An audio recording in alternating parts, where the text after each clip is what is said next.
Nimena official muri gahunda y'amakuru agezweho tujye guhera kuri ino nkuru ifite umutwe ugira uti yasambanyije abana 70 anabafata amashusho y'urukozasoni.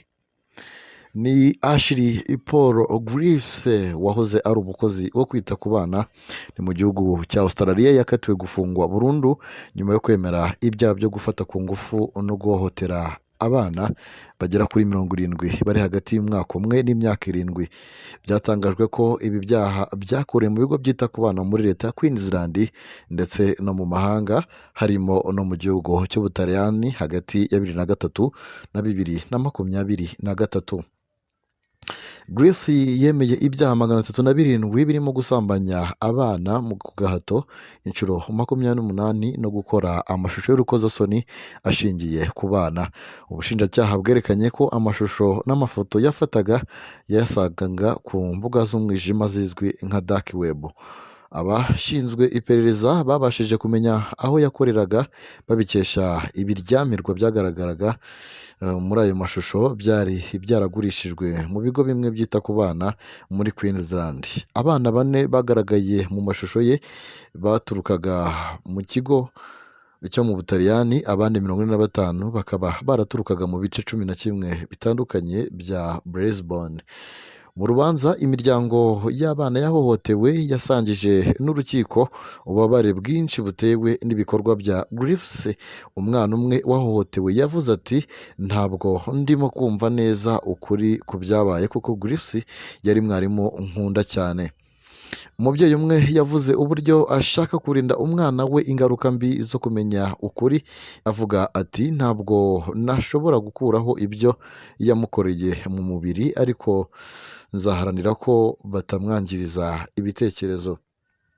Ababyeyi basabye ko hakorwa iperereza muri ibi bigo byakomeje kugaragaramo Griffiths igihe kirekire atarabasha gutahurwa. Umwe yagize ati ababyeyi bagenda bemera ko abona ababo bari mu maboko meza, nyamara ibi byerekana ko habaye kunanirwa gukurikirana neza umutekano wabo.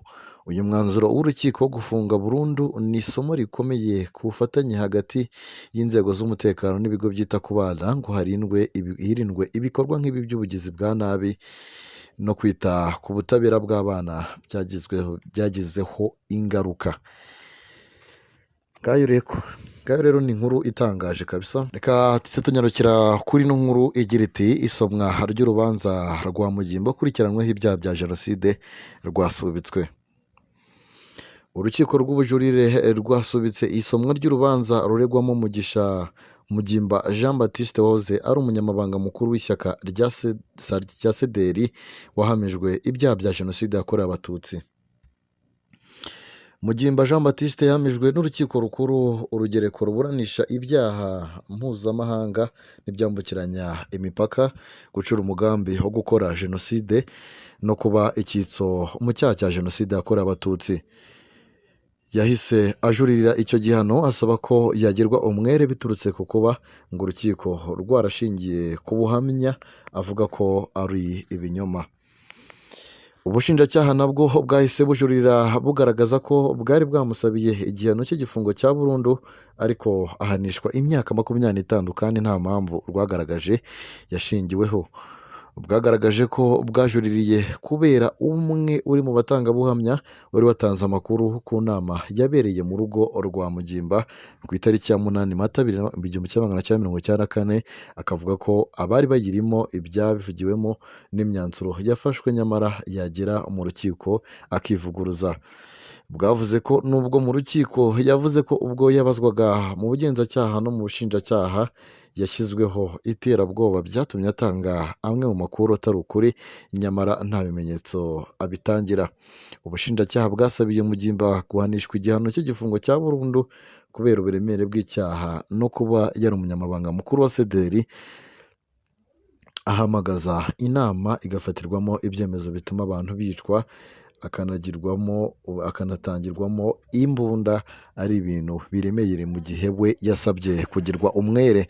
Icyemezo cy'urukiko rw'ubujurire cyagombaga gusomwa ku itariki ya 29 Ugushyingo 2024 ariko kirasubikwa kubera ko abacamanza abacamanza batarasoza kwandika. Isomwa ryacyo ryahise ryimurirwa ku itariki ya 20 Ukuboza mu mwaka wa 2024. Munyemerere tujye ku mugabane w'i Burayi mu gihugu cy'Uburusiya, aho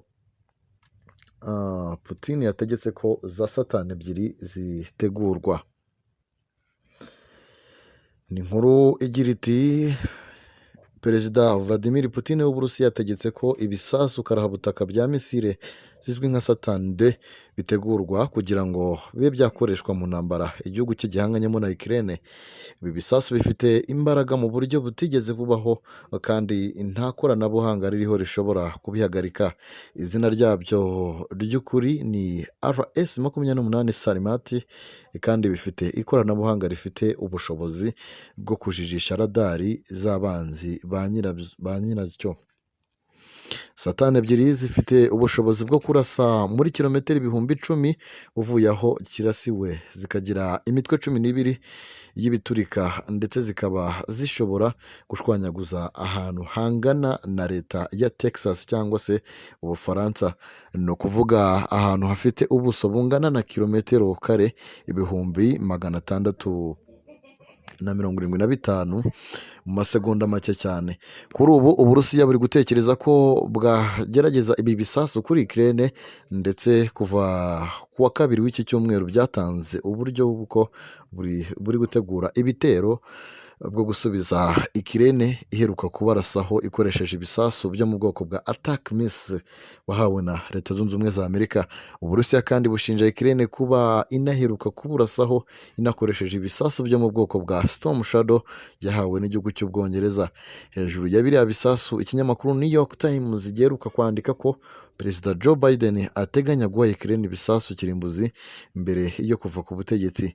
Minisitiri w'Ububanyi n'Amahanga biciye muri Maria Zakharova uyivugira yavuze ko igihe Biden icyo cyemezo cyaba gifashwe byaba ari ubwiyahuzi, ndetse ko gishobora kugusha isi yose mu kiza gikomeye cyane. Aha niho dusoreje aya makuru twari twabateguriye, nizera ko yabashije kuba abanogera. Reka tuze kongera mu bindi biganiro biri buze gukurikira, by'umwihariko ibiganiro amakuru aba agezweho. Mukomeze mugubwe neza cyane.